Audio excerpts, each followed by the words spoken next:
media consultant, and I help entrepreneurs and small businesses build their communities on social media. And I want to just give everybody here a minute to kind of introduce themselves before we get started, if that works for everybody. First up. My name is Geoff Golberg. I work as a marketing consultant for startups. These days, frankly, however, most of my time is spent in some way, shape, or form connected to live mobile. I don't like to call it live mobile streaming because you have to have both streamers and viewers to have a healthy ecosystem, so I like to refer to it instead as live mobile participation. Days around that space. Nice. My name is Alex Beeden, and I help passionate, creative entrepreneurs learn how to use the internet to expand their reach and make more of an impact online. My name is Robert C. Stern. I have a company called Social Leader. I train, consult, and coach on social media from large companies all the way down to small companies, and just about engagement and building relationships online. Hi, everybody. Hello. Where are my girls in the crowd? Are you starting already? Oh, yes, I am. We're talking about community, right, ladies and gents? And the ladies are, we have a great community here on Periscope, right? Let's hear it! My name is Joanne Pham, by the way. Hi. I am the founder of the Perry Girls. We are the largest, I can say this, right? Yeah. We are the largest online Facebook community for women broadcasters. So what do? We provide tips, we provide tricks, training. We have a great community for our women broadcasters. So one more time for the ladies. Woo! Anything for the guys? That's amazing. Yes. Yes, we do have a place for the guys. It's called perrydudes.com. You know, for you gentlemen that need community and some place to go for tips and tricks and how to be a real man. perrydudes.com. Okay, well, thank you everybody for the introduction, and thanks for the energy, Joanne. So, you know, I've been writing questions for this for like a couple of weeks now, and then today I changed them all because so many people had so many great things to say about community this morning. So I want to kind of leverage some of that, put you guys on the spot a little bit. You changed everything that you sent us. One or two, yeah. And I kind of want to start with Brian Fanzo, right? iSocial Fans. He talked about the differences between community and networks, and I thought that was a really intriguing topic, and I wanted to hear what our panel has to say about that. So my question to you guys is, do you agree with him that there's a difference between communities and networks, and what does that mean for your community? What's the difference between your community and your networks? So who wants to go first? Can you just repeat what Brian said for those of us who weren't there? Yes, I'm sorry. So Brian talked about the difference, that he believes there's a difference between networks and communities. And he described networks, I believe, as people that other people connect you to, and communities as people that have the same passions and beliefs, and follow the same types of, I guess, you know, I don't even really know. I don't have all the details, but that was kind of how Brian described it, right?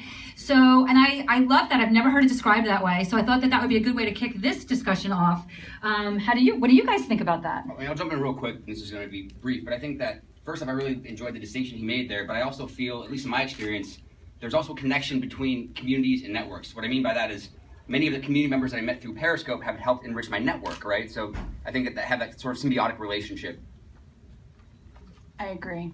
I'm in shock. That's all she said. And here I thought I was going to have to keep everybody quiet. I wasn't there, so I didn't hear everything that he said. So I'm just in agreement. I'm going to let you go first. Why is that? Because I'm going to be different. So. Okay. Well, we all know that we have all our social networks online, right? But to have a social community is something so much different than that. It's a place where we all are like-minded. So say like we're, you know, like in our communities, in our networks at home, people are like, why are you on Periscope all the time? Why are you always talking to your phone? I mean, do you guys agree with me? Are you like, what's going on? But our communities, our Periscope community can identify with that. We all know why we're on. We all know how we can connect with our peeps, right? And so it's just so much bigger than that. A community is like I said, it's a like-minded passion for the same thing. Wait, if you're going to be different, you should let me go first. I feel like the community aspect of it is more of like a culture. It's like you understand each other, you speak the same language, you're on the same page, whereas the networking side, you may know of each other, but you don't really click in that way. That's my perspective. Yeah, I agree. I agree with Brian, but I also disagree with Brian. He's gonna hate me. Who's for surprised by that? So I agree with him about community and everything that's out there. I mean, what we're building in our own individual rooms, so we call, we're building a community. You're building your following, and they're becoming part of you. You're becoming part of them. But at the same time, you're building that community and able to network. Am I falling down already? Is that better? Okay. Give a pill for that. Just saying. Oh, I can't wait to get you a drink later. At the same time, when you're building your community, you're building a network at the same time, because that community can become your network, whether it's for business, whether for a hobby, whether for anything else. So I kind of look at them as the same in a way, but you're building that community at first to have a joined situation, that you interpret and you talk and you agree along with things. There's people that disagree with me all the time, the three of them. Imagine that. But at the same time, you want that community because now you can use it for networking abilities. I agree. I mean, that's what I was getting Oh my at. God. I think that they're connected. As I mentioned earlier, the community is used to, some of the folks I met through Periscope have enriched my network both personally and professionally, so they have that sort of symbiotic relationship, so I completely agree with you. Good stuff. Good stuff. Okay, so while you're building your community, so my question to you is, while you're building your community, do you have like an ideal community member in mind, and do you focus your efforts on building your community around that type of a person, or do you let your community grow and then adjust what you're doing to what your community is looking for? I think it's a happy mixture of both. So on the one hand, I have a very clear idea of the type of person that I'm trying to attract, and I think that's really important because you don't want to be like the vanilla ice cream flavor that everyone kind of maybe likes but doesn't love. You want your community to really love being a part of whatever it is that you're doing, whatever it is that you're trying to get people excited about. But at the same time, once you start growing that community, it kind of takes on like a persona and a character of its own, and it becomes something that then there's so many things that you can learn about it that you can implement into the way that you treat them and the way that the things that you talk about. And I get ideas all the time from my community about the things they want to hear that I probably never would have thought of myself. So I think it's a happy balance. I mean, with me, it's more of, it is a balance, and it's, I balance it also where I follow that 80-20 rule. This thing does not want to stay up for me. Don't say a word. I saw it. It takes a woman to fix it, I know. Anyway. Has anybody tweeted that, by the way? It takes a woman to fix it. You can quote me on it, okay? I believe in that 80-20 rule. That, I came on to Periscope in the beginning to, obviously like anybody else, what is this shiny new thing? What are we doing? And at the same time, I found that it was like, oh wow, I could use this for business. But then, are we only going to talk about business? I bring my daughter on. A lot of you guys that have followed me, you've met my daughter, you've seen her. She gets involved in it. I'll try to get out once in a while. I don't have my red wall with me, so it's kind of like crazy. But at the same time, you want that mixture, so they need to get to know you. It's not just come on and speak only about one particular thing over and over and over. So one of the things I usually do, and I think I've seen other people do it too, that I'll ask them what they want me to teach, educate, have fun with, do things. Maybe on a Sunday I'll say, hey guys, what do you want to do this week? I'll go out and do things and things like that. Because then you're bringing them in part of the experience. And that's one of the things Brian and me agree on a lot. When we're out there as community, I don't know, I hate the word leader in the room, but we're the host of the room and they're coming in to see us or you in your room. You want them to enjoy the experience, whether it's educational, whether it's for entertainment, whether it's business, any of that aspect. But you want to find out from them what they really would like with you because they got to know you already personally. So, but that's content, right? I'm talking more about like when you're growing it. Do you reach out to specific communities and say, follow me on Periscope? Like, But the do you content look for... but the content is part of growing it. Okay. Because if you don't have content in the beginning, why are they going to follow you? Right. Okay. You got to have it from the start, some sort of content, whether it's personal or business. Because there's no reason if I'm going to sit there and go, hey, hey, dude. Oh yeah, wait, I gotta have a drink.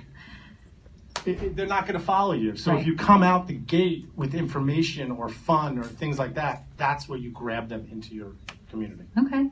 Joanne, what do you think? Well, with our group, our community is women, right? So there's just women and men. So it's the women that come in, and I love celebrating differences. I love celebrating what they bring to the table. So as they come in, we embrace that. We have things that we can share. We have a place in our group where we can share our replay links. We have different things for different people. So we had people that were saying, hey, let's start karaoke. And I'm like, oh my God, that is a great idea for people that love to sing, right? So karaoke, we started all of a sudden, boom. When people say, hey, I'd like this, we supply it. Like what people want, we give them. But what we have is the community, because women, we love talking to each other. Like we love embracing each other. We love supporting each other. We love helping each other. We love elevating and inspiring and making women stronger than ever. And with Periscope, we can do that. We can now say, hey, come along, and join our sisterhood, because that's all we want. We want to be a part of something. We want to grow together. We want to succeed together. So this may be taboo perhaps to say, but I don't like streaming. I do this because Geoff, we're at Periscope Summit, right? Yeah. I just want to make sure you know where you're at. Yeah. I don't like streaming personally. I like the space, and I'm very bullish on the space. So, as I mentioned earlier, for me, it's live mobile participatory video, and I largely consider myself a student in this realm. So my end game is not one in which I'm going to be a streamer and I monetize my content. The best way to learn is you roll your sleeves up and you do it, right? So that's what I'm doing. This is research and development for me. My intention is to build a business around it. So for me, it's a numbers game. I mean, Grant spoke earlier today about how he wants the largest audience, and that's what I want as well. I also don't like going to Times Square. I don't like going to Penn Station. Those are the armpits of New York. However, many people like seeing those things, and my intention is to build a global audience. So, I was nocturnal to begin with, but I'll go to Times Square at 11 p.m., 4 a.m. That's when I stumbled upon when they were removing the marquee at the David Letterman show, and that was on national news. So for me, it's about establishing, building a large audience. Another important piece of community building, I would say, is what Brian spoke about, Brian Fanzo earlier, is you have to go into scopes of others, streams of others, view, engage, participate. That's going to then encourage them to come to yours. They'll share your scopes. I mean, I think there are lots of streamers who they don't do much viewing. For me, I stream a lot, but I also view pretty much the same amount. So I think viewing is critically important to that end, and also as Robert was talking about, involving the viewers. So a lot of my stream ideas I steal from my wife, who's right here, and she's lovely, and I thank her for her patience. Say that. But no, one fun thing we did was kind of a play on a choose your own adventure books. We did a choose your own adventure walk here in New York, where I would go to a certain corner and I'd say, hey, do you guys want to do X, Y, or Z next? And we let the audience drive and dictate where this was going, and that was a lot of fun. I didn't want to go to Times Square. But you went. I did. Yeah. It's what the community wanted. Okay, well that's good, because that kind of leads me into what I wanted to talk about next. You mentioned a global community, Geoff, and Tamsin mentioned it earlier too, that for some reason Periscope seems to be inspiring a more global community. And Facebook, Twitter has the same reach to the same countries, but for some reason I believe that Periscope, we are able to reach a more global community. And my question then to you guys is, do you find that to be the case, and has that shifted your community building and your community goals, the globalization aspect of Periscope? So for me, again, it's all about numbers. I want to have as big of an audience as possible. With that being said, I also strive to provide what I think is good content. I mean, the thing with content is it's subjective, right? My trash could be your treasure and vice versa, right? Yes. But people tend to like New York, so I focus a lot of my efforts around that.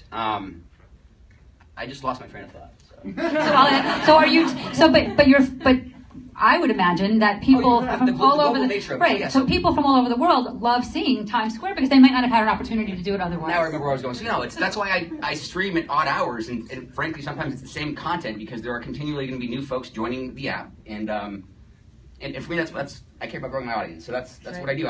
For example, I've met people that have been traveling to New York. One that kind of comes to the top of mind now is there's a guy from Guatemala that has a hydroponic farm in Guatemala. Like, I was just fascinated to learn about what he's doing. And, he was here in New York visiting some family, and we sat down and had a nice lunch. I interviewed a scope with him, and, fostering those sorts of connections whereby he says to my wife, he invites us to stay over in his home if we ever want to go there, right? So that's really nice stuff, feeling as though you have friends in a community across the world, so. I think it's done a great job of creating empathy between people and allowing you to see what someone else is experiencing, and you feel like you're FaceTiming with them, and that just makes it so much more, it just hits you straight in the heart as opposed to watching it on TV. I can't remember who was... Didn't she just say that? That happens to me all the time. You're on Snapchat.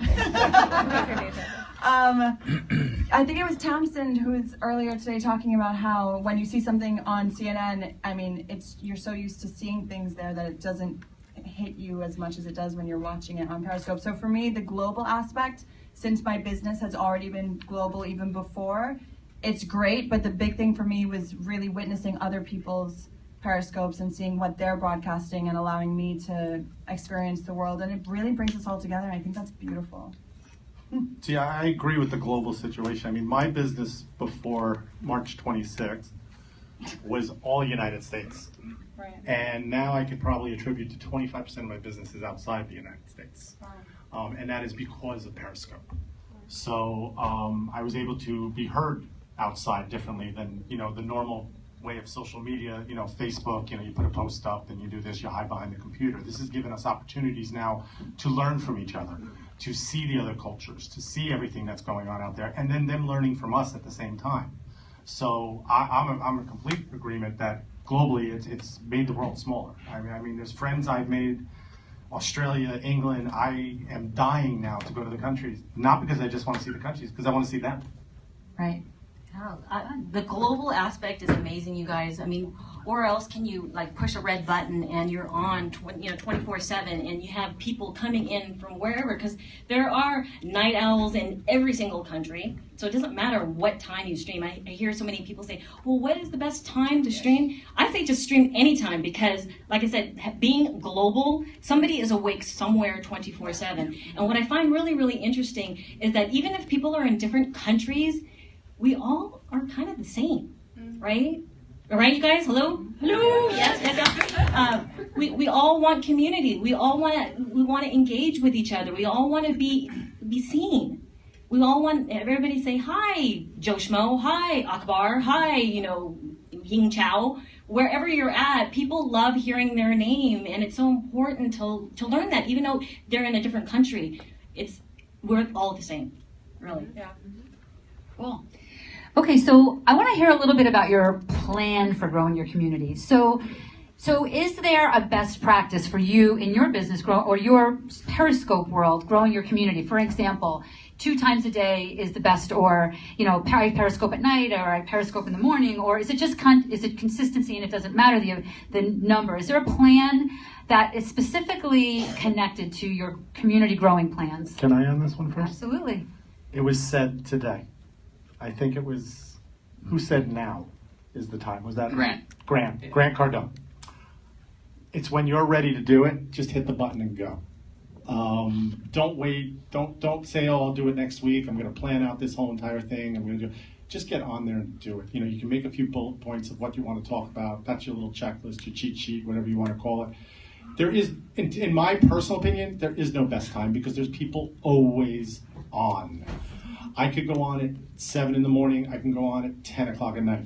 I will still get people in the room, and depending what you're talking about, they'll stay. If they don't like what they're talking about, that's what the little X4 is in the corner. They'll leave. So you just, I don't think there is a set schedule or a set way to do things because, one, it's new still. I mean, come on, we're here at a summit that's on an app that's only 6 months old. And we love it so much, and it's growing like crazy, and it's changing our lives, it's changing everybody else's lives. But at the same time, nobody could say what exactly is the best time, because it all determines on what you're talking about, who you're talking about it with, what you're trying to get across, whether it's business, whether it's fun. Right. You know what? So let me clarify this a little more. Then you, all four of you, have amazing communities. So we may have people that are watching here that are looking for advice on how they can grow their communities the way you've grown your communities. So would you say scoping twice a day, or if you didn't scope for 2 weeks, does that affect your community? Like what would you? Is there, what kind of plan can you share with our audience here that can help them grow their communities? Well, I always say consistency is key. So at least scope once a day, at least.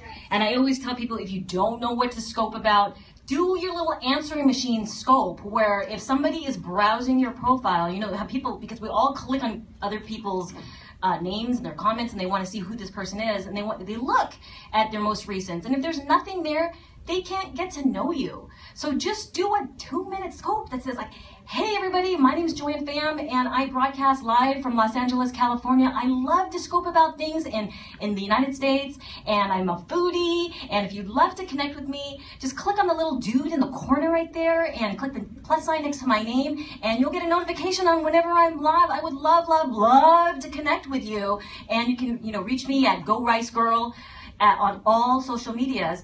And that's it, and then click and you're done, and that's 2 minutes. At least have one of those every 24 hours so that if somebody is browsing, they can find out a little bit more about you. Because if they just see a profile with a name, they can't see your smile. They can't see your mannerisms, how fun and cool you are, so that they know if they want to follow you. So give them that content so that they go, yeah, that girl's awesome. Boom, followed. You got to follow her right there, right? Yeah. Also, you don't want that donut in the replay section. That's exactly what I'm talking about.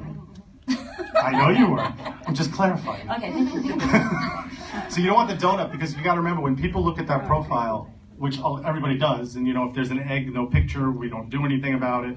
If there's nothing written there, you don't do anything about it, because with the trolls and everything else, you don't want to start friending and everything else. But by having that donut there, it stops people like, what do they do? What do they talk about? So at least you have something in there.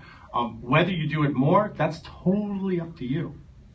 Yeah, you know what? Also, if you guys are watching other people's Periscopes and you're like, oh my God, I totally agree with that, use that as your inspiration to do your own broadcast about it, because you don't know who you might affect and who you might inspire by you being on, because it's not copying somebody else's content. It's inspiration for you to do it with your twist, your personality. You may, like I said, inspire somebody to do something great, and you don't even know it. And just because you don't have a lot of people commenting, or you don't have a lot of people showing up or giving you hearts, doesn't mean people aren't going to see you, because they can see you on the replays. They can see you if you upload your content to Catch, if you put your stuff on a website, on your blog. So you don't know. So just do it. Just, if you're inspired, freaking do it. Right? Hell yeah, everybody, hello? Yeah? Woo! Yeah. Yeah. I would have to say, from my personal experience, and this is just me, and I think the most important thing to remember is that we're all different, and you can choose to take and leave whatever it is that most resonates with you.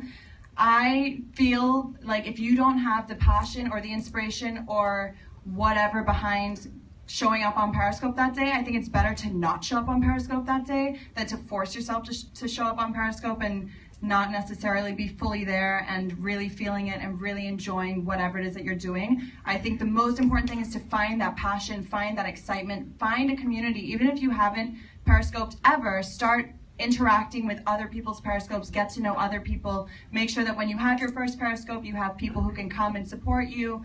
I think, to me, it's more about the depth of the relationship as opposed to how many people can I grow my community to. I think for me, it's more important to make sure that I'm connecting with people on a personal level, and so it's more about the depth than the width. I know you're Mr. Numbers game, so we're like complete opposites. Yeah, no, but it's good. I love all the differing ideas here. That's what we're doing this for. That's, I want to say something that what Alex just said. It is important for the depth, because I'd rather have 10 people in my room that are engaging, that are throwing hearts, that are adding to the conversation, than 150 people saying open bobs or not saying anything, right? Is that right? Exactly. I think a lot of people have this Hi, Brazil. Hello, Brazil. Lots of people have this aversion to streaming, myself included. I didn't necessarily feel comfortable having the camera facing me. So the first, I think Brian mentioned it in his speech earlier, that I didn't show my face. Frankly, the city of New York, its face is much more interesting than mine. And oftentimes when people are asking for suggestions for things that they can stream, they say, "Hey Jeff, you're in New York. Like, I'm in middle of America, suburbia. Like, it's not going to be as interesting." And I say bullshit. I've tested it. Like, in the Bay Area where I grew up, in the suburbs, I went to the downtown area. It's a small city, population of 50,000. The key elements are scoping about things that you can provide information around, right? So what's the demographic makeup of this city? How have the shops changed in this area that I was walking? And second, and most important, is interacting and engaging with the viewers, not in a selective fashion, but I try to make it a point to interact and engage with everybody, even the trolls. I think that's critically important. And as a number of you folks were talking about earlier, we're all very different. If you can recall, Breakfast Club, right? There's the, how's it go? There's the jocks, the nerds, the dweebs, the richies, the outcasts, the loners, and the new kid. It's the same thing on Periscope. Periscope reminds me about high school in lots of ways, frankly. There's petty drama, there's competition, and yeah. But everyone's the world is a large place, right? You're gonna be able to find your audience. Yeah, there is enough room for you, whatever it is. I can't remember, I think we were talking about this earlier so I basically teach people about marketing, branding, social media, online. There's a million other people doing that in a million other different ways, but no one can do it the way that I can do it because I am me and I have my own unique perspective, and each and every single one of you are unique and have your own unique perspectives too that you bring to the table. So even if you feel like there's people who are already periscoping and there's already a community like the one that you want to build, it's going to be completely different. Even if it's the exact same topic, your community will be completely different. The people who want to hear you talk are going to be completely different than the people who want to hear whoever else talk. So keep that in mind as well. You can collaborate. Exactly. Collaboration. Love that. Okay, so let's talk a little bit now. Let's assume that your Periscope community is an online community. Do you have an offline community, and do they integrate with each other? Do you use Periscope to meet people offline, and do you introduce offline people to your online communities? How do those communities, if you have an offline community as well, how do those communities interact for you? Joanne, you want to start? I don't really have an offline community. I have an offline community with people that I know, and I tell people about it, but certain people, it's a certain personality that loves Periscope, right? So it's kind of the opposite for me.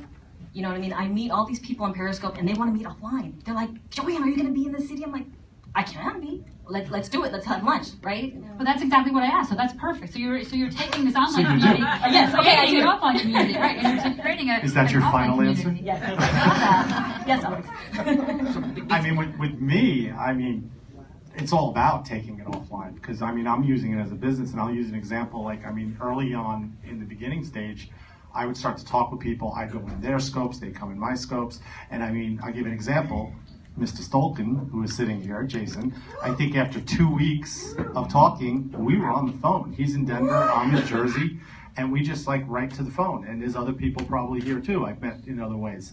I am constantly taking it offline, and I am constantly talking about Periscope or other live streaming things on my other platforms to get them to come over because, it's one thing to be on Facebook and you're hiding behind a computer, but it's another whole thing that if I can get them to see me and physically hear me, and then I can see and hear them, you're taking it to a whole nother level, and then maybe I can take it to offline and go even further. Right. Alex? My community is all online, and what I've learned is exactly what these two have just said, that especially on Periscope, when people see you, they talk to you, they get to know, like, and trust you.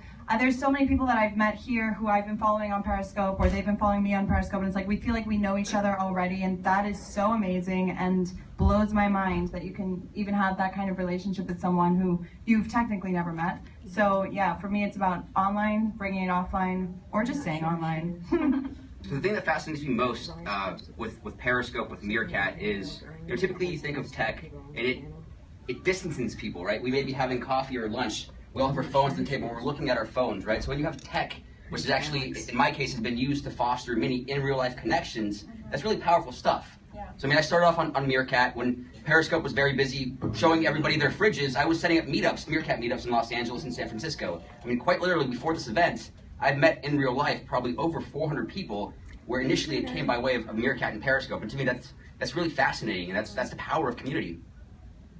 That's great. All right, so we have one last question, and then we have to wrap it up. If you could give one tip to someone just getting started building their online community, what would that tip be? One? One tip. Just one? I got We have about one 90. tip. We have like 2 minutes. One tip. Right. You go first, Perry girl. Let me think. Go ahead. Oh, this is a tough one. Stump the panel. Go ahead, Geoff. Oh no, it's not stumped. I just I have My tip is about defer the 100. question to somebody else. Well, I'll talk. Okay, so I had this vision. I just had a vision, and it's so important just to put it out there, to declare it to the universe, because like I think it was Kevin Costner or something that said, "Build it and they will come." Is that him? Yeah. And You so don't get caught up on the movie. You don't know Yeah, I'm Breakfast not- Club. You don't know. I'm not a big movie person. I love doing things that are engaging. I'd rather do Periscope for 2 hours than go to a movie and just stare at a box, like that. But like I said, I had this vision that I wanted to help women in general, and so I'm like, okay, you know what, I'm just gonna scope about it. Hey ladies, who would be interested in joining a club, a group that can teach each other things, that can talk about things that women experience, like like the trolls, or not having enough self-confidence because the media has portrayed you that you have to be like a perfect 34, 24, 36 type thing. But you know what I mean? And so I just put it out there, and oh my God, like 3 months later, it's like 7,000 women have joined. And I want to say, just put it out there, just declare it to the world, and people, they will come, they will. That's a great tip. That's a great tip. All right, Robert, you're up.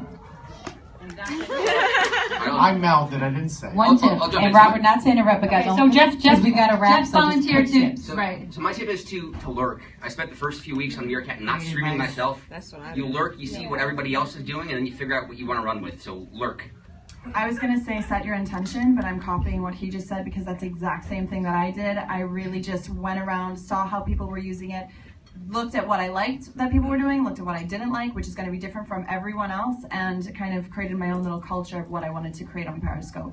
The only thing I'll say is I'll use a tip my daughter gave actually on Periscope. The camera is your friend.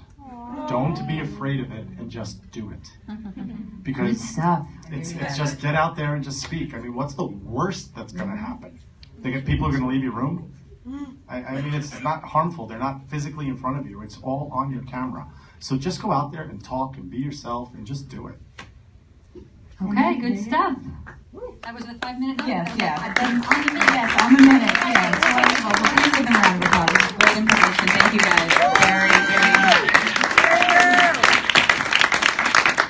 We're going to move on to our second panel, which is something that I love, using Periscope for social good and education. So I would invite the next group of panelists and moderators if they're here. Thank you all for coming. Thank you guys very, very much. Thank you guys. Thanks for playing, guys. I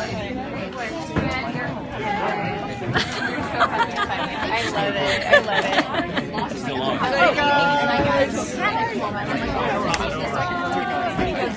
Hey guys, how you doing? I'll be on it. How was that, you guys? Did you have fun? Was that fun or what? Give me a high five, you guys. This is all for you, ladies. It's all for you. I want to, hey! I really want to talk to you about the Perry girls. I'm really inspired by what you said. So if you can just give me some more information and how to join and whatnot. DRecorded.com. And that's it. I just go in there and join the group. Awesome! Yes, and Sounds you'll good. see all, right, ladies? You'll see She everything. is awesome, by the way. Amazing speaker, motivating. She was like energetic. She woke everybody up. So that's awesome. Okay. What's your name? You'll see me. What's your? Let me see. I'll invite GoRiceGirl. you. Girl. Okay, so you'll see her on Vanessa's creation, but it's Vanessa Barros. Okay. Okay. Nice meeting you. Nice meeting you too. Oh my God, you guys, that was kind of cool, right? Thank you. Thank you. I had so much fun representing the ladies, and it's all about you. It's all about the ladies. It's all about our sisterhood. It's about the strength that we can create, what we can inspire. It's, like I said, big high five. Thank you, ladies. Thank you, thank you, thank you. Oh, okay.